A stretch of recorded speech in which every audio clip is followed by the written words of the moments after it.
I don't like this angle, but this is the only angle I can have because my phone is charging. Unless I do like.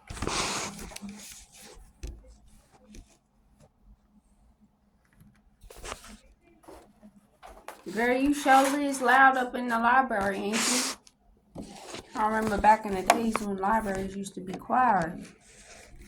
Ain't quiet no more, that's for sure. Surely is talking up a storm up there. Surely is. Okay. Hello, everybody. It's Ariel. You know who it is. Yes, it's a whole nother day. It's a whole nother room. Yes, I'm wearing the same thing because I'm homeless, and that's what homeless people do. Okay, so don't judge me. Okay, don't judge me. Don't do that.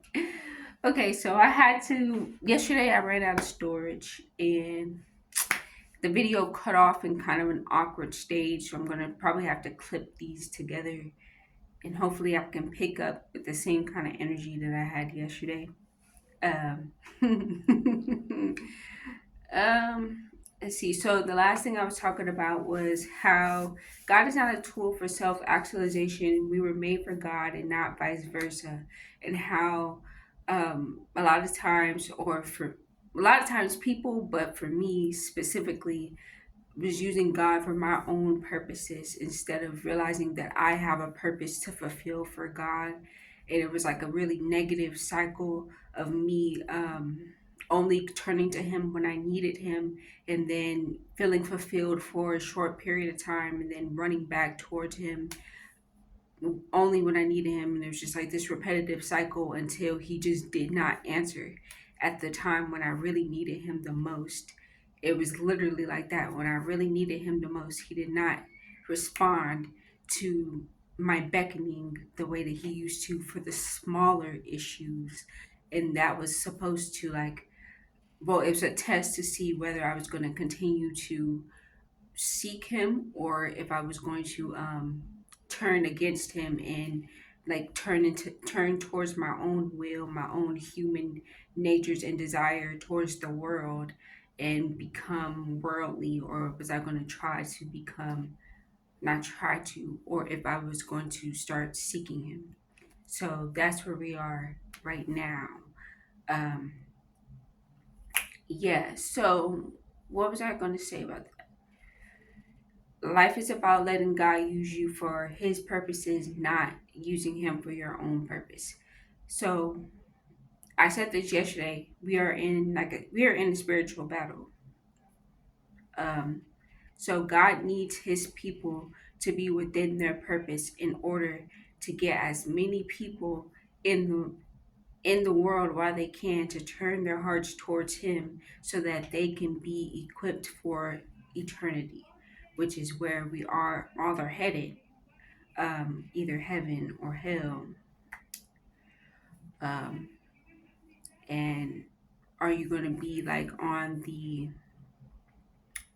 are you going to be an angel, or are you going to be a demon? It's basically what we're going to trying to figure out, like in your purpose. That's actually kind of chapter two. I didn't write a script for chapter two, but maybe I'll just start going because it's not just day one. But that's kind of what chapter two was talking about. How um,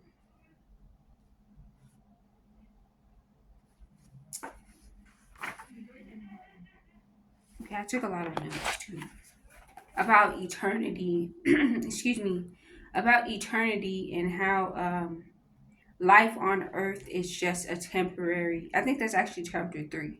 But life on earth is just a temporary stay. Like, this isn't the end of life. If that, I mean, it's the end of life, of human life, but it's not the end of our souls. Like, once we die, there's a whole nother level to this. So our earthly experience is supposed to get us ready for eternity and who we're going to be in the heavenly realms. You know what I mean? Does that make sense? Yeah, life on earth is a test. That's chapter 5. Ooh, okay, I think I might be going too fast or too far. Let me stick to chapter 1, okay, and then we're gonna get in that. But no, that's where we're headed, okay? Is talking about eternity. So I already said life is about letting God use you for His purposes, not using Him for your own purpose. His purposes is to get ready for eternity. If that's like, is that what's that called? Like a spoiler alert or something, or like a foreshadowing. Like that's what we're gonna get into. It's like, what does eternity mean? What is heaven? What is all that stuff? That's further down the line. But we're still in chapter 1, so let's slow down. So the next scripture that I wrote down, scripture reference, is obsession. It's actually, I'm sorry, let me slow down. Pardon me. It's Romans 8:6. Obsession with self in these manners is a dead end. Attention to God leads us out into the open, into a spacious, free life. So, yeah, obsession with self in these matters is a dead end. Because we've already said that yesterday. That's what I was saying about, pardon me, you can gain success from the world's standards and still feel empty and feel unfulfilled. Um, and that's like it's a self centered viewpoint. Like you're just doing things that fuel your flesh and the things of and the things of the world. But when you pay attention to God, He gives you a free life, which means you have all the things that you wish that you had anyways in the world, but you just have it more abundantly. And you're also more free because you're not tied to any expectations of anybody in the world. You're not tied to you're not tied to I guess those standards, like, if that makes sense. An open free life. I think I'm making sense.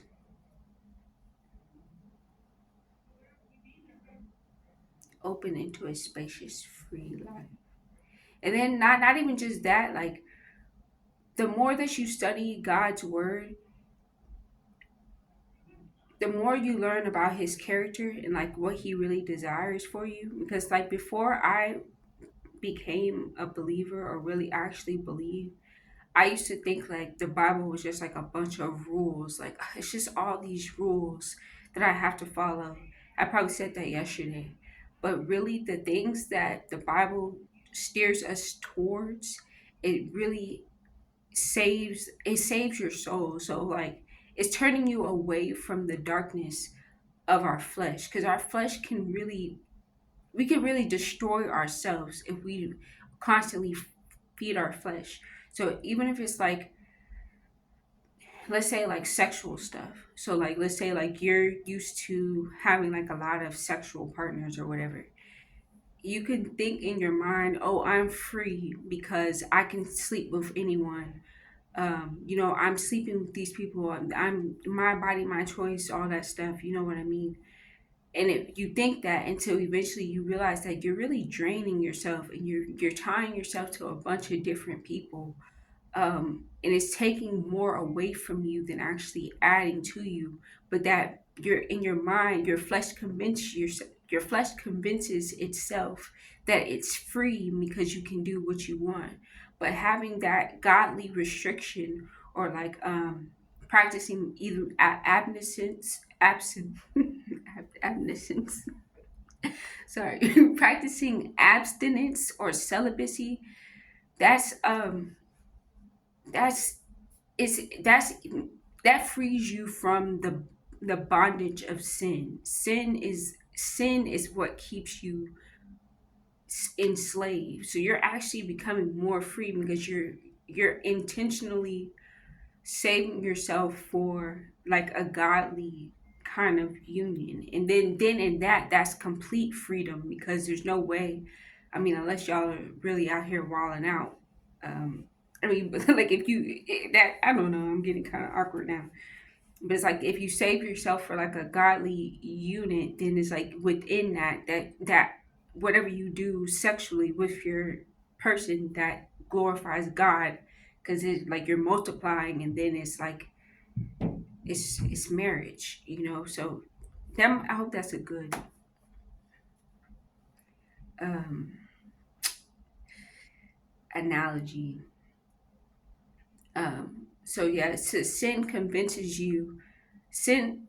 My topic was basically sin convinces you that you're free by hurting yourself. If that is, does that make sense? Wait, no, that's not what I mean. Okay, wait. Don't get wait. Free is deceptive. No, free, not what am I trying to say? Sin is deceptive. Sin deceives you into thinking that you're free, but really, God, God is freeing you from your sin.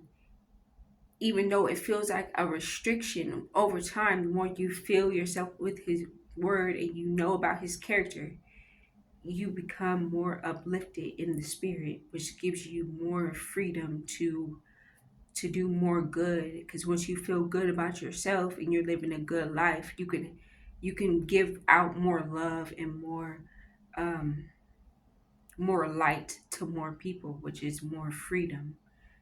And that's what I think. Okay.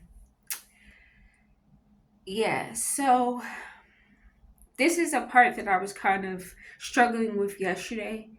You're probably not going to see that part of the video because I deleted it, but basically, um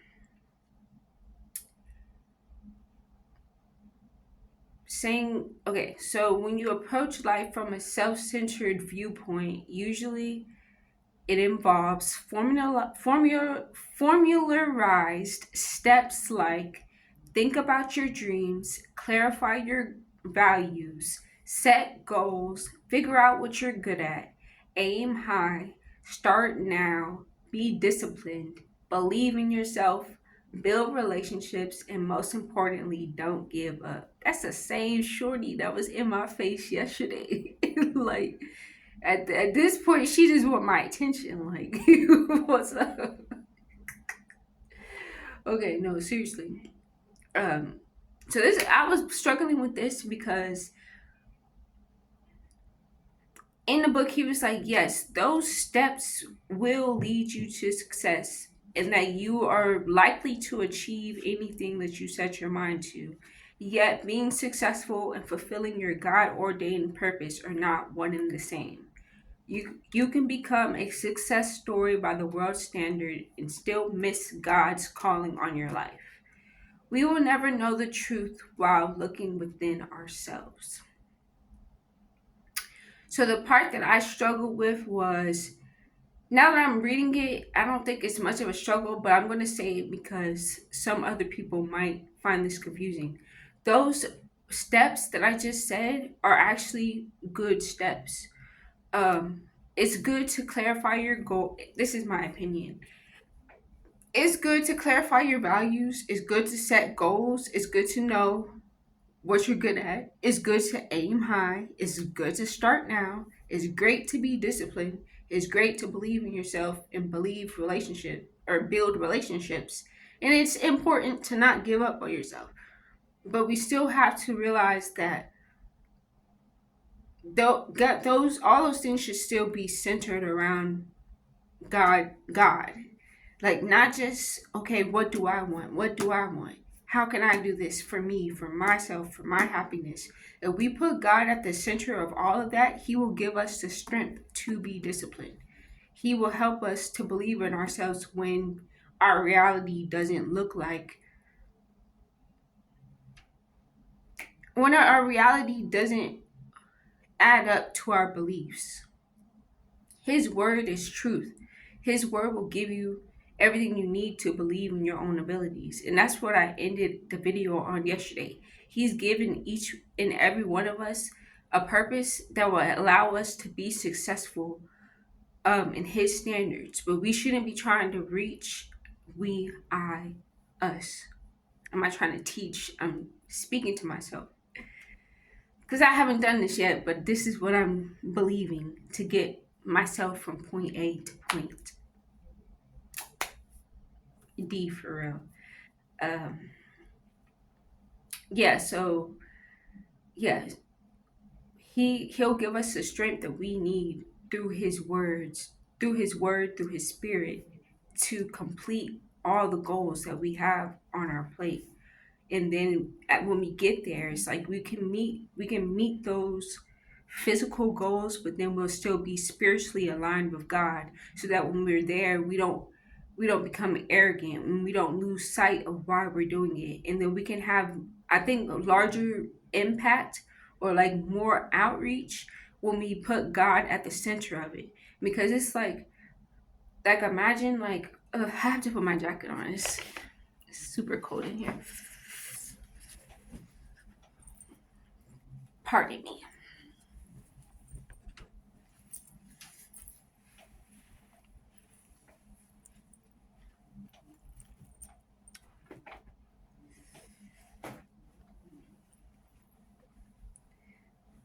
Okay. So imagine like I don't know, I'm thinking about like for some reason I just started thinking about Welch's. Like Welch's grape juice or like Welch's like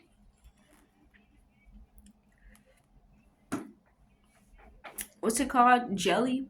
So like imagine so okay, hold on. So Welch's was just like a family owned thing at first. So imagine like at first them starting their company of making jelly, right? And at first, it wasn't really a big deal. They just wanted to make jelly for their family and maybe make a couple of bucks here and there. But I don't know why I'm thinking about Welch's though. At first, it was really so. I'm not saying this is how it was. Just use this as an example. Maybe I shouldn't say the brand because I'm not trying to get sued or nothing or copyrighted. I don't know their backstory, so no, don't try to sue me, Welch's. I ain't got no money. Um, so just imagine like just a canning place, a farmer place, making whatever preserves or jelly or whatever. And at first it starts small, and then they wanna they wanna start selling their stuff to their local farm. And it's kind of self centered. It's just like okay, we have this land, we have these resources, we have this farm, we're going to can this up and we're just going to sell this to the local places. But having God in the midst of your vision, it gives you like a bigger kind of expansion. It expands further from beyond yourself to in like your close proximity or people in your proximity to like it brightens your vision almost, because now they have a larger impact, and it's not just about the money or the company. Now they're feeding people all around the world, basically. Maybe not the world, they might be just in the western or whatever, but it's not really about Welch's. It's just saying like when you put God in the midst of your vision, he will help you expand beyond just yourself and help you reach a wider community of people, which might not be a community literally like the people in your neighborhood, but from here, whoever is engaged with your product or whatever that you're offering to the world, that now becomes a whole nother community. And when it's God in the middle, that's more people that are turning towards him from one place, when all you were worried about at first was just okay, how can I feed my family kind of thing. So I don't know, when you focus on, I mean, and it doesn't have to be nationwide, because like I said before, everybody has a different purpose. So I don't want to like put that kind of pressure on anybody to be like, oh, I have to. to reach the name. Okay. It's that same girl. Why does she keep messing with It's that same girl. It's like, what's up? Um, no, hold on. What was I about to say? Okay, so like just whatever your purpose is, it can still it'll expand beyond like your the people in your proximity, but it doesn't have to be such a grand thing. Just whatever God tells you to do, He'll tell you what to do. But He does desire for His people to have community, which means it is likely that you will connect with other people that you never expected that you would connect. And y'all's common denominator is God. That will open up so many more opportunities in relationships because y'all are connected. Y'all are connected by that spirit, I guess. I hope that makes sense and I'm not just talking. I mean, if I am, who cares? It's my channel. I can just talk on my channel because it's my channel. Okay, it's just the first video, so probably later down the line I'll get more organized. So yeah, so the next scripture that they had, the next scripture reference was Matthew 16:25. For whoever would save his life will lose it, but whoever loses his life for my sake will find it. And when I first heard that scripture, I heard that a while ago and I didn't get that. It's like, what do you mean whoever will lose his life or who will save his life will lose it, but whoever loses his life for my sake will save it?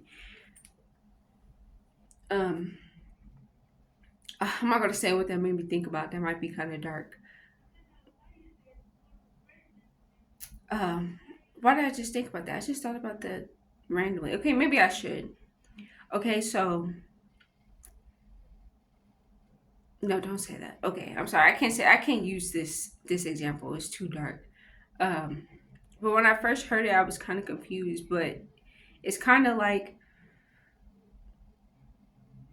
it's like, have you ever heard those stories about people who have the world at first? They have all this money, they have the career, they have the status, they have the position, the promotion, whatever. And then some kind of catastrophe happens and then they lose everything. And then from that lowest point, they turn to God and then they end up rebuilding more than what they had before. It's kind of like if you try your hardest to save something that's already dying. Okay, wait.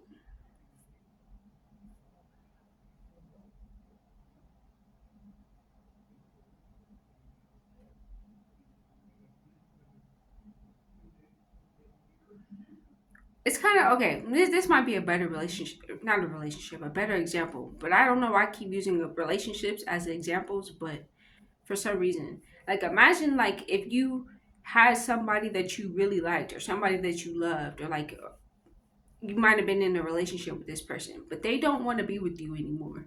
And you keep trying to keep them to stay in a relationship. That pushes them further away, which causes more harm and hurt at the end of it because you would over ex, exerted yourself in order to try to save a relationship that was already dying.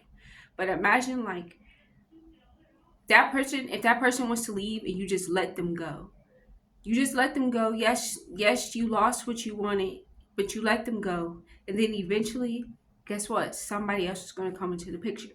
And then you will have more than what you lost and something that was way better for you in the first place. It's kind of like that. Like giving your life to God allows Him to take all of the broken things or all of the weakness the weak things or the things that you feel like you're so attached to but don't really do you any good. He'll come in, he'll sweep all that away, and then you will find your a bigger purpose, a bigger I don't think I'm talking really very well. Okay, relax. I'm just gonna edit that part out. I got to get waves of self lack of self confidence, and it is kind of hard to like get the same energy that I was in yesterday in another day. It's like I'm still trying to, but it's fine. Okay, so like you just have to let God come in and take everything, like surrender your will to Him. Am I saying anything at, right? I don't think I am.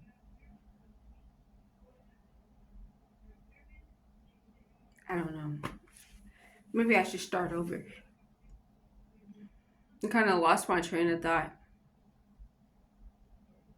and I'm letting the intrusive thoughts are getting in, are like getting really loud, and now I'm feeling like self conscious and like bubbling up on the inside, like I'm doing something wrong.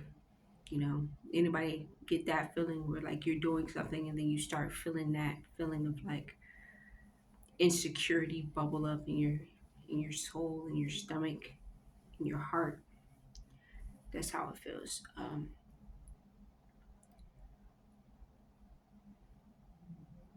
Basically, maybe I should just use myself as an example. So there was a point in my life where I just wanted to like I was holding on to everything. I didn't really have much in my life to hold on to materially, but it was more just like my ego. It was my ego, my idea of what life should have been like. Um, my own ideas, my dreams, the things that I wanted for myself. I held on to that so hard that I ended up destroying my own life because I did not want to surrender to God and let Him fix the issues that were beyond my control. But once, I mean, I haven't seen it yet, but I know that's what's going to be. What's going to be the what's it called? Not the decided. What's going to turn it around is the fact that I literally submitted my ego, my own ideas, my own desires to Him, and allowed Him to work everything out that was messing up on the outside of my life that I had no control over, and gave it to Him, and then said, whatever comes of this, I will move in the way that you want me to. Um, I will live for you. I will do this for you. When I will because I can't the way I was trying to do it, it would have never played things it would never would have worked out in my favor. I would have ended up again back in the world trying to prove to everyone else that I'm worthy of their respect. I'm worthy of love, like just having to constantly have to work for things that God gives me freely, that I don't have to work for. His love, his understanding, his grace, all those things. I would have had to go use my own will to try to earn those things from people. But once I surrendered myself to him and realized that he gave me those things freely already. He's working in the background for my good. So there's nothing that I have to do. So I had to surrender everything that I had, and I'm finding my identity within him, um, and realizing that I'm like smarter or stronger, or that I do have a purpose. Um, I do have value, and he's showing me that through him, something that I never would have seen through other people or myself.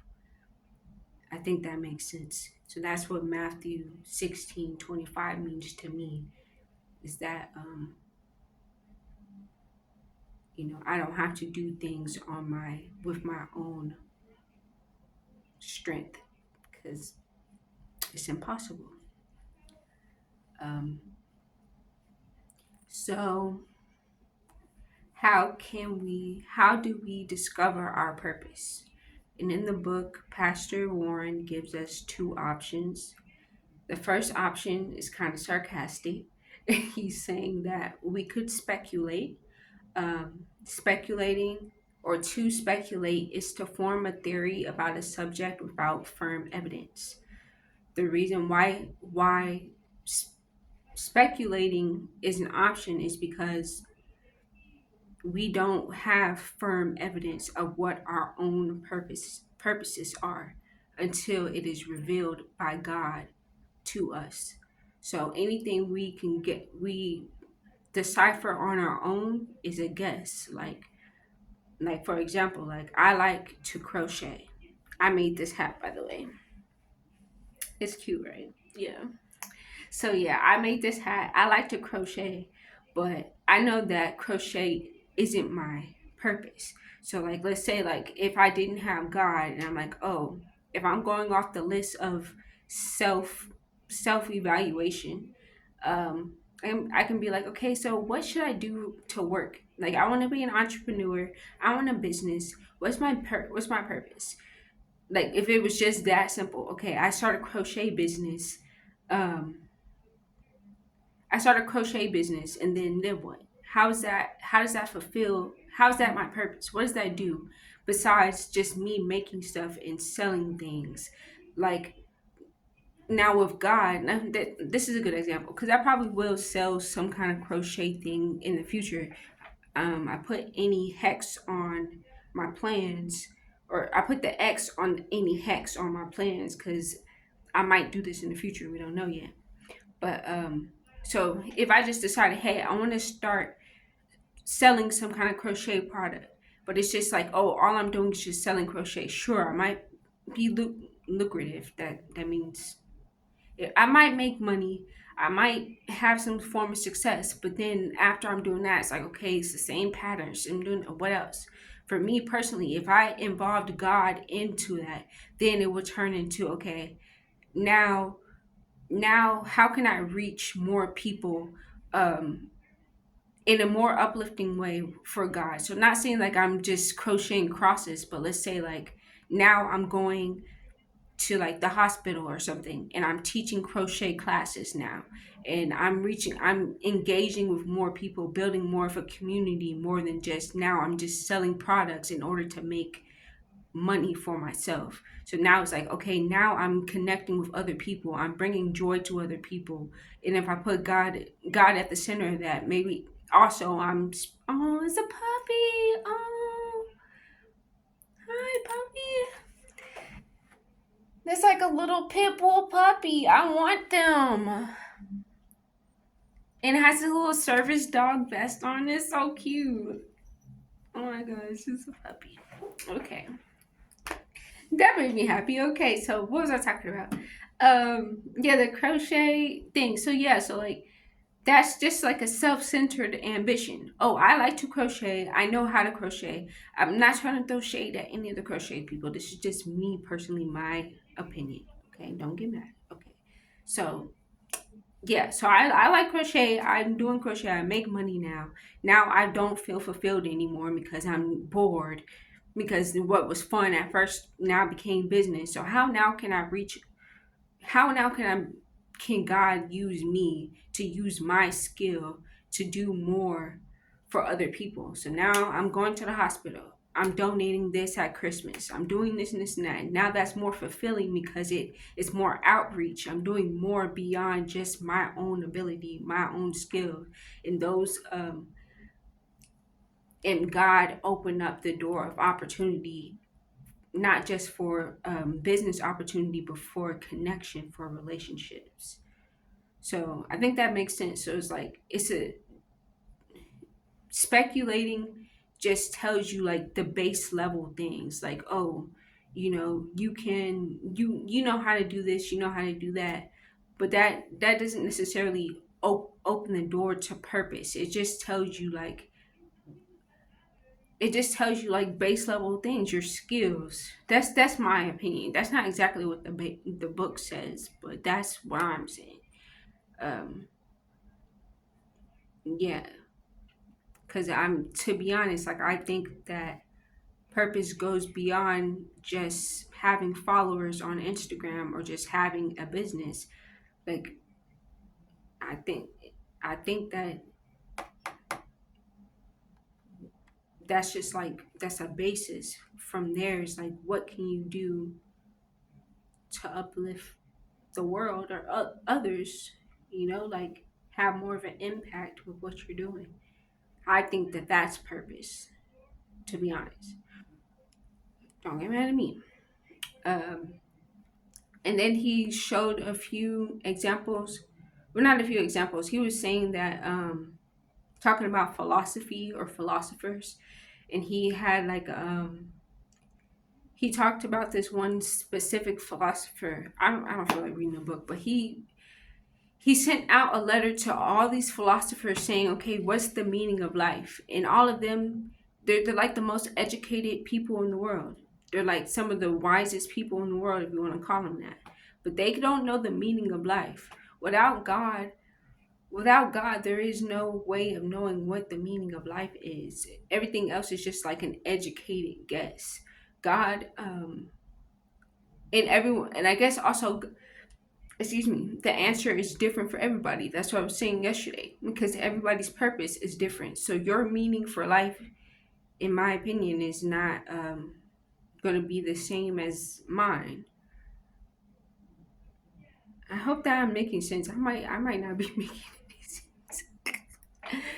Okay, so, but his second answer was basically saying, through the main answer is through revelation, which is God's word. It's the easiest way to discover God's purpose for you is to ask Him Himself through His Word, um, because it will give us clarity of why we were created, what this life is on earth is about, what things we should avoid, and what we should expect in the coming days. Um, and like I said yesterday, like this is just the equation of truth. It's like each person is their own variable. Plug yourself into the equation of truth to get your answer for the meaning of life. That's the only way for us to have a fulfilling life. Everything else is just base level.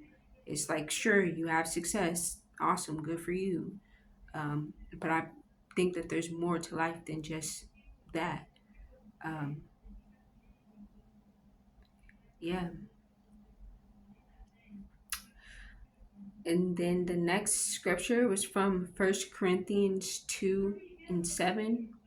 And it says, but we impart a secret and hidden wisdom of God, which God decrees before the ages of our glory. Um, this means that God went before us and left a playbook to bring out our best attributes. He is the source of our lives. Turning to His word, build your life on an unbreakable foundation of eternal truth. Um, yeah, now I'm just kind of being repetitive.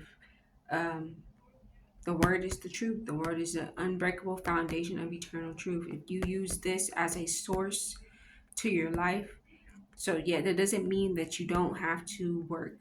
Like I was that person. I was that person who thought that I just could pray and then a miracle will fall from the sky. And no miracle fell from the sky. Okay, don't do what I did at first. Um, yeah. So, but you can still apply some of those principles, or is it principles or philosophies from the self-help books. I'm not saying never read self-help books or anything, because some of the things are useful. You do need those steps, like I said, but you should still use the Bible as not as a, it should just be the source. This is what God is your source. Now I'm just stuttering. God is the source of strength, and He will give the ultimate strength to keep you going, um, beyond just self-centered ambitions, because those always come to an end. That's what I meant. Like yesterday, I was thinking about this when I went home. It's like, does that make sense to say like, oh, we have to keep striving and striving for more? And like, there's nothing wrong with like wanting to achieve the next goal. My point was is that there never is an end goal. With God, it's like you're not on any kind of, you're not in a race. You're not looking for a finish line because you know that you'll never meet the finish line in your life, because you still have another lifetime, or I don't know if it's a lifetime, because it doesn't end, it's eternity, but you're preparing yourself for the real level, which is eternity. So when you're here on earth, you're not running in a race. You're not looking for the end goal or the highest accolade. You just want to do what you're supposed to do in your time allotted here, so that when you get there, you can be um, in His glory. For that's the way that I see it. So there's nothing wrong with having goals, but it's like setting worldly goals can keep you in bondage because there never is a finish line. Um, you know.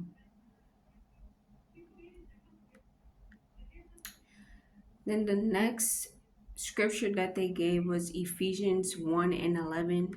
In him we have obtained an inheritance, having been predestined according to the purpose of him who works all things according to the counsel of his will. This verse gives three insights about our purpose. We will find our identity and purpose through a relationship with Jesus Christ. That's number one. Um, and that's something that is going to be built throughout this challenge. Um, and you know that's something that I'm working on right now. um Building a relationship with God, like building a relationship with God and Jesus, building more intimacy with him, and realizing who he is, his character. And it's not just like, he's not an angry man in the sky. He's not here just to condemn you and make you feel bad when you sin. God is actually, in my understanding, Jesus is a sweetheart. Like Jesus is like the ultimate gentleman, and he gives stern correction. Like instead of seeing it as like a finger wagging, like when you sin and he's mad at you, you're going to hell, da da da. Jesus wants you to have salvation. He will correct you, but he won't do it in a way that pushes you away. He's like, a lot of us didn't have good parents, but whatever kind of parent, you know what? People might not know this show, but if you've never watched this, I have an open mind and watch Little House on the Prairie. Little House on the Prairie is like a classic show. I grew up on the show. It's like probably my favorite show next to I Love Lucy. But yeah, so the dad on that show, Michael Landon, I used to pretend that was my dad all the time. He has such like a sweet, kind of like comforting but stern attitude. Like when Laura messed up, he didn't yell at her. He would sit next to her and he would speak gently to her and let her know why he was disappointed. But she always knew that that was her dad and that he loved her no matter what. That's how Jesus is. Jesus has such like a sweet love that no matter, he will find a way to let you know that he wants you to be within his arms, and that if you mess up, there's nothing that you can do that's going to separate you from his love. Like Jesus doesn't stop loving you just because you walk away from him. It hurts him when we walk away, but you can always come back to him, into his arms, and he will always open them to you. Like Jesus is Jesus is like, he's really sweet. It's like you don't have to, that might be kind of difficult for some people to see, because it kind of was difficult for me at first to like see him as someone that I could talk to and that I love. And I'm still learning his character over time. But like, I don't have to tell all my business. But there was this time where I fell off from something that I started to sin. in a way. And I felt bad to the point where I was about to start sabotaging myself. Like I was just gonna walk away from him. And he showed me what I needed to see in order for me to know that he still loves me. You know, he doesn't judge. Like he's like the most patient. He's so patient. Like he's genuinely patient when it comes to us um turning away from ourselves, turning away from our flesh, from our sin. And he wants us to master it. He wants us to win the battle. He's like I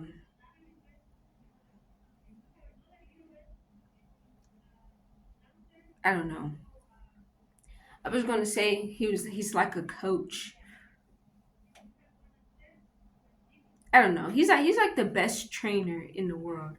But like 'cause a lot of trainers are kind of hard, like, but he's literally the best trainer. Like he knows when you're at your breaking point, when you're at your limit, when you fall off, but he'll be there when you're ready to like lock in again, if that makes sense. Like don't abuse him though. Like see it literally as a relationship. I've been comparing all this stuff to a relationship.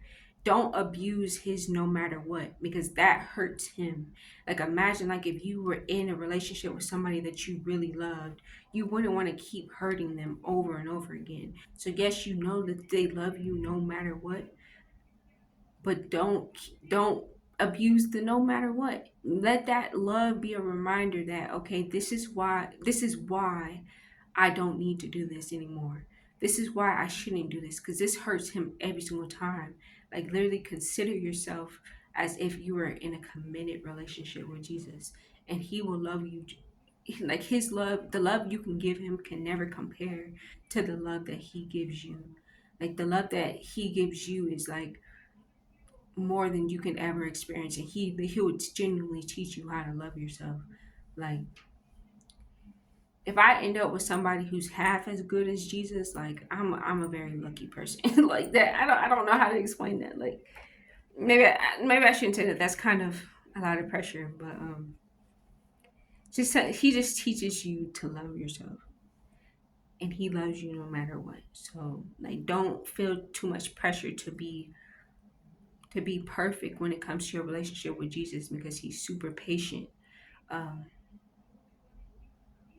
he's super patient. Um,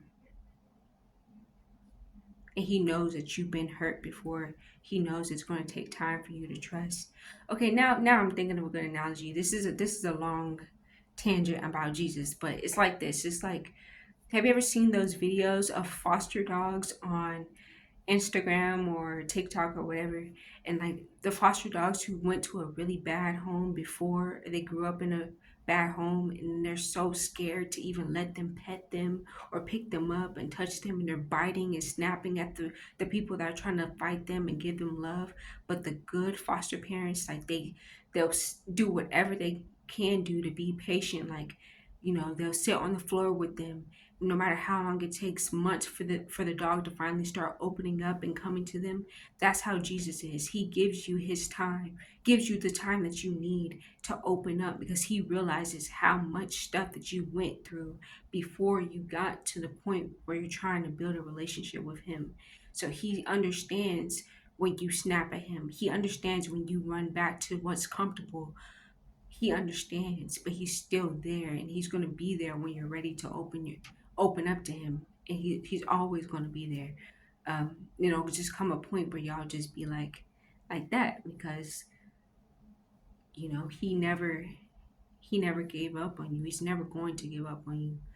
um it's like the best relationship that you could ever have. I'm still learning this. I don't have the perfect relationship with Jesus right now, but like I just know in my heart that he's so real, and he has so much love for me. like like even my heart is beating fast right now. Think just the way I'm talking about him. Like I know that he loves me so much, and he's finding so much glory or so much happiness in just the way that I see him. And that even though I'm at my lowest, like it's not even like I'm at my lowest right now, but he doesn't see me that way. He sees me as if I'm already the person that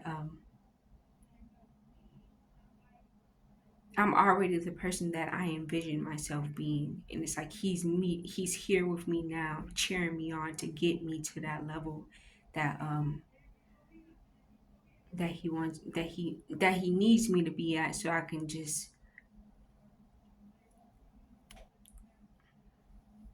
do what I need to do. I don't know. Literally my heart is beating so fast. Like I got a crush or something. Okay, no. Okay, so no.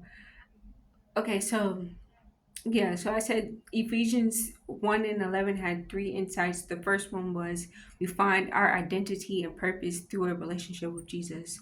Number two, God thought of us long before we ever thought of him. His purpose, this is a quote, his purpose for you predates your birth. Quote. And it says, he has granted us free will to choose our jobs, lovers, friends, interests, and our purpose was drafted by him and him alone. So, yeah, like God is the creator of the whole world. He knew exactly what was going to happen before you were even thought of by your parents, before your parents were born, before your great great grandparents were born. He had you in mind when he was creating the whole entire earth. So keep that in mind when you're preparing to do anything. So let's say like whatever you're preparing to do something. Let's say you have an interview or something like that. You really want this job. If you don't get that job, keep in mind that just that God knew about you before you were born. This is just an example. So if you don't get that job, that's not what was meant for you. But that doesn't mean that there's nothing that is going to come from the experience, or that there's not something better. Just know that he has plans for you to prosper. He has good things for you. He thought of you before you were ever born, so he knew how everything was going to play out. He knew what you were going to try to do. He knew the sin that you were going to commit before you were even born. So there's nothing that you can do that can surprise him and pull you away from his love or his purpose. The only thing that can pull you away from that is yourself. Because the devil, yes, he does exist. His demons do exist. His plot and his plans do exist. But you are the only one who has the power to play into his plan. The devil can't make you do anything. Even though there is certain times when when you lack understanding, and um, when you lack understanding and you don't know the way that he moves and he operates. But once you gain the understanding of what the way he operates, the way his world is, you can pull yourself out of his equation. Because only way he can use you is two ways, in my opinion. This is in the book. Is if it's from ignorance, as if you don't know that he's using you, or by choice. So you can educate yourself and pull yourself out of the equation, because he will use you until you don't want to be used anymore. He gonna keep trying. He gonna try to use the people around you. He gonna try to use your children. He gonna try to use partners, friends, all that. Like you gotta pray over all that stuff. And when you allow God into your life, God will bring the right people around you that the devil can't use, because they're in their prayer closet just like you are. Um, your partners too. Like you're gonna start. I know you're gonna attract. No, I don't want to say that. You're not gonna attract them, but like the more elevated you get in the spirit, the more attractive you become. Period. So they're gonna be coming from left to right, left to right. It doesn't matter whether they're in their closet or not, whether they pray, whether they have a relationship with God or the devil. They gonna try it. But having a relationship with God allows you to discern who to let into your circle. I mean, not just relationships with like boyfriends, girlfriends, but like friends, business partners, mentors, all that stuff. Staying within the word and letting God center your life, that protects you from a whole lot of madness. I'm trying to tell you. I'm trying to tell you. So yeah, but he does give us free will, which means sometimes we have to learn, so we might have experiences, because there will be red flags that sometimes we may ignore, but that's just all in the journey. It's all in the flesh, I guess. So, pardon me.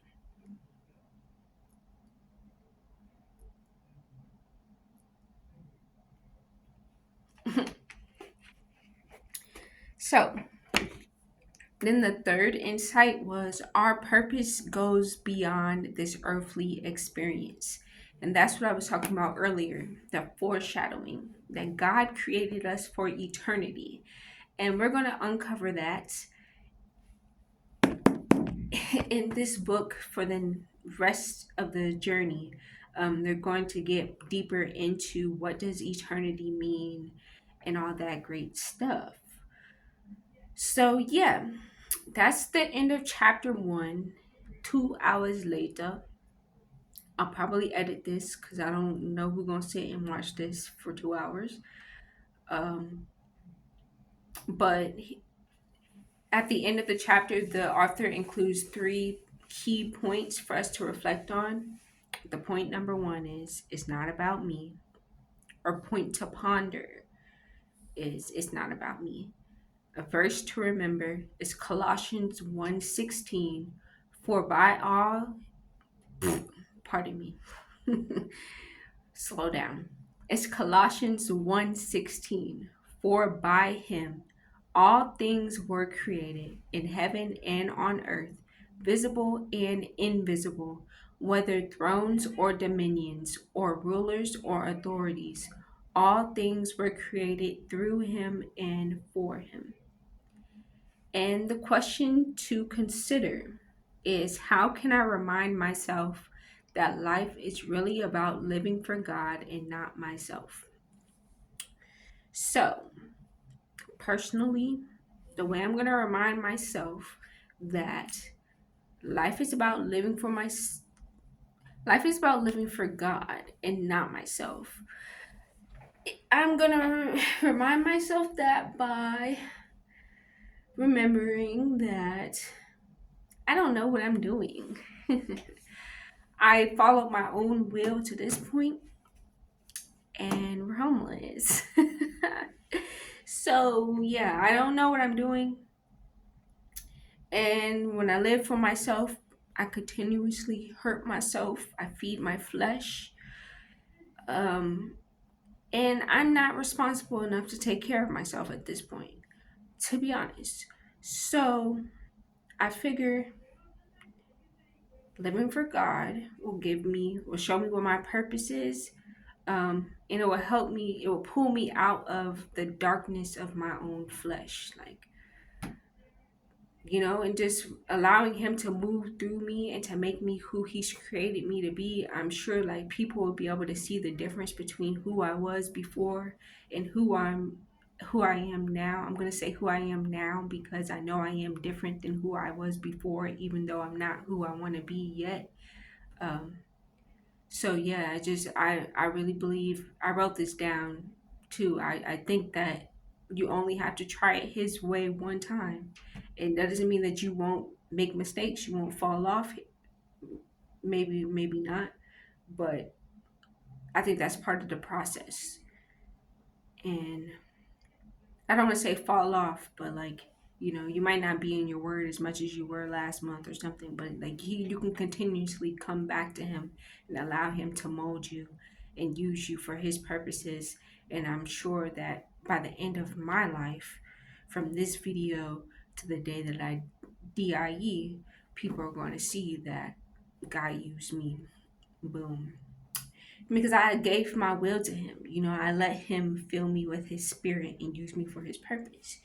So the homeless girl became something. I don't know who I'm trying to be honest. Um, that's really it. That was my short answer. I did write a poem, but I'm probably not going to share that. That's probably going to be like a whole nother thing. Um, and yeah, write your answer. Don't take it seriously, but like relax. Like it's no right or wrong answer. You can say something now and then look back and be like, why did I say that? And then by then you can like revise it, you can change, you can do whatever you want. Like As long as we're really focusing on God, following, not just reading our word, but like actually taking actions to become more like Him, um, and applying it to our lives, I don't really feel like there's a wrong way to do this. Especially since everything that I've been through, if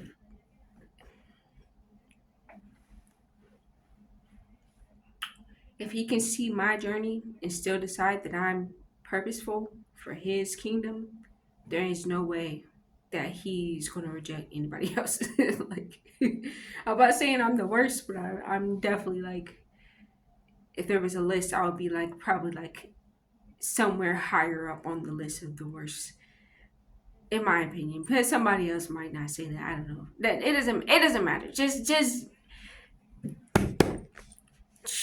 do what you need to do, guys. I don't know. Now I'm just talking too much because I'm getting kind of nervous. Um, it's an hour-long video. I might not edit this. I might just post it the way it is. Probably am. And I hope y'all like this video. If anybody watches it, if you don't, that's okay. Um, so I'm gonna post another one another day, and then maybe you'll watch that one. If you do watch this one, please like it. Maybe share it and subscribe to my channel. You know, while we're still low, because we're gonna go up one day. You're gonna wish that you was on the team, so you might as well just subscribe right now. And yeah, that's it. Goodbye.